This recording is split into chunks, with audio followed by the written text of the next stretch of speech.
दोस्तों, एक आदमी किसी दूसरे आदमी का जान बचाता है और फिर उसके बाद उसको तड़पा तड़पा कर जान लेने की कोशिश करता है और फंसने वाले आदमी कुछ कर भी नहीं सकते हैं क्योंकि हालात, समय सब कुछ ऐसा होता है।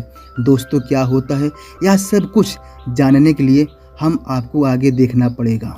दोस्तों, कहानी शुरू होती है रन्नो से, जो अपनी फ्रेंड सरिता से मिलने जा रही होती है। दरअसल सरिता इससे दोस्ती करवाने के लिए लड़कों की व्यवस्था की होती है। रन्नो सरिता के पास जब पहुंचती है तो दोनों बहुत ही ज़्यादा खुश होते हैं और सरिता रन्नो को लड़कों के पास ले जाती है और परिचय कराती है कि यह घेटू है, यह साका है। तभी घेटू सरिता और रन्नो से कहता है कि क्या तुम लोग आइलैंड पर जाने को तैयार हो ना? सरिता हाँ हाँ, हम लोग एकदम तैयार हैं। तभी रन्नो बाहर आती है और सरिता से कहती है कि तुमने मुझे इस बात की जानकारी पहले क्यों नहीं बताई? सरिता कम ऑन बेबी, अगर पहले बता देती तो शायद तुम ना आती। अरे टेंशन मत लो, अभी चलते हैं और मज़ा पानी लेकर शाम तक वापस आ जाते हैं। इसमें घबराने की कोई बात नहीं है मेरी प्यारी बहन जी। रन्नो चलो ठीक है यार, और सभी अपना अपना सूटकेस लेकर पहनकर तैयारी के साथ में चल देते हैं और आइलैंड पर पहुंचकर रन्नो साका दोस्ती कर लेते हैं। दोनों अपना अपना सुख दुख बांट रहे होते हैं और सभी बड़े प्यार से एंजॉयमेंट कर रहे होते हैं और एंजॉयमेंट करके लौट रहे होते हैं और ये लोग बड़ी तेज़ी से बोट चला रहे होते हैं। घेटू सरिता आगे होते हैं। तभी घेटू का बोट पलट जाता है और दोनों पानी में गिर जाते हैं और दोनों बिल्कुल ठीक ठाक होते हैं, मगर पीछे से आ रहे रन्नो साका आपस में बहुत ही ज़्यादा खोए हुए थे, इनको देख नहीं पाते हैं और साका घेटू को बोट से टक्कर मार देता है और इसकी बोट घेटू के बोट से टकरा जाती है, जिससे ये दोनों भी जख्मी हालात में पानी में गिर जाते हैं। फिर रन्नो सभी को आवाज़ देती है, कोई दिखाई नहीं देता है। फिर सरिता दिख जाती है। रन्नो सरिता के पास जाती है, जिस पर सरिता कहती है कि मेरे पेट में बहुत ही ज़्यादा दर्द हो रहा है। तभी इन दोनों को साका दिखाई दे जाता है। ये दोनों साका के पास जाती है। साका बेचारा बहुत बुरी तरह घायल हो चुका था, मतलब कि आधा बेहोशी की हालात में, और बीच बीच में ये लोग घेटू को भी आवाज़ लगाती हैं, मगर घेटू कहीं भी दिखाई नहीं दे रहा होता है और इनका बोट भी पूरी तरह बर्बाद हो गया है। ये तीनों बेचारे समुंदर के बीचों बीच बुरी तरह फंस गए हैं। अब आगे क्या होता है दोस्तों, हम आप आगे देखते हैं। तभी इन दोनों को सामने एक बड़ी बोट दिखाई दे जाता है। ये दोनों जितना हो सके उतनी तेज़ी में आवाज़ लगाते हैं, मगर यहाँ पर बोट वाला इनका आवाज़ सुन लेता है और बोट पास लाता है और तीनों को बोट पर ले लेता है और बोट वाला इनसे पूछता है ये कैसे हुआ?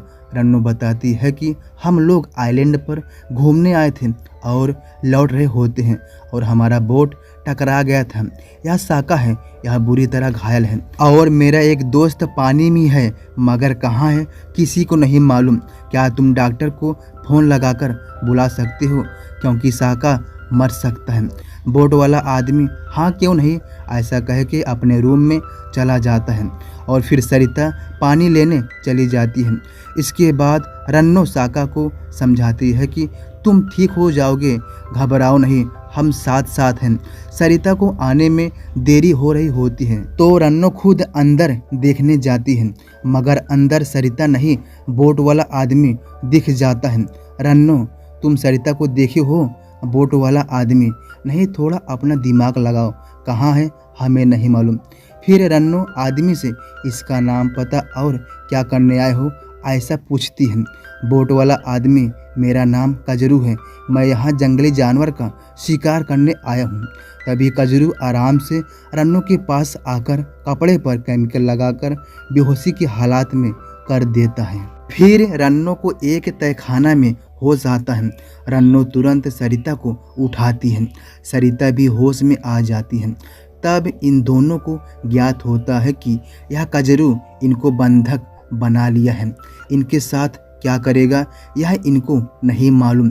रन्नो सीढ़ी से चढ़कर ऊपर नीचे बाहर जाने का रास्ता खोजती है, मगर कहीं भी रास्ता दिखाई नहीं देता है। लास्ट में दोनों थक हार कर बैठ जाती हैं।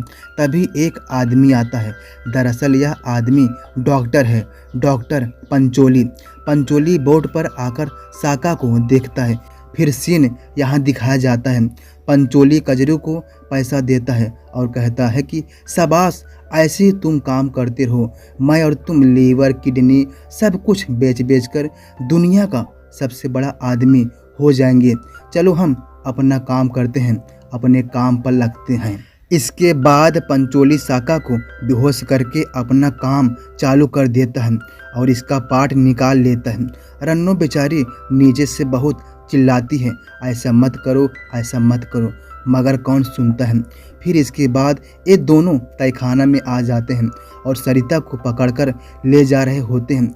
रन्नो रोकने की बहुत कोशिश प्रयास करती है, मगर कजरू पंच मारकर रन्नो को बेहोश कर देता है।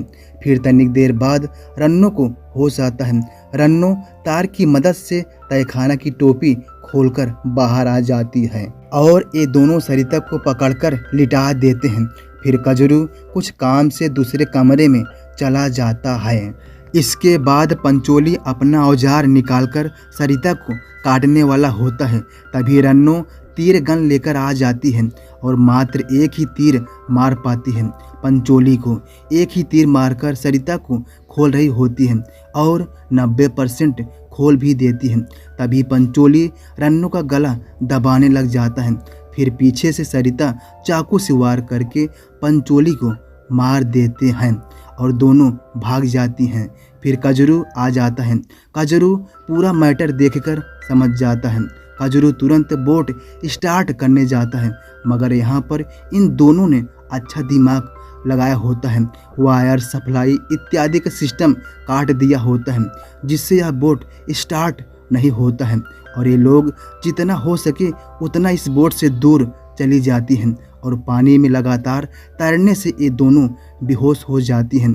फिर सुबह सैनिक की नज़र इन पर पड़ती है और सैनिक आकर इनको बचा लेते हैं।